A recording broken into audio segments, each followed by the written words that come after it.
you spend a lot of time here, washing dishes, looking out the window. And I think it would be nice to have something that you can look at.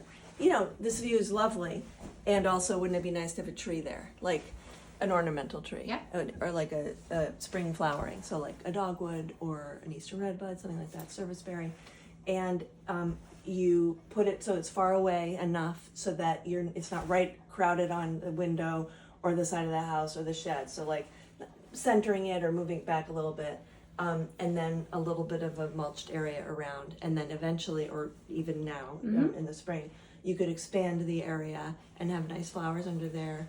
Since you have a deer issue, I would try like hyacinths and daffodils, not tulips.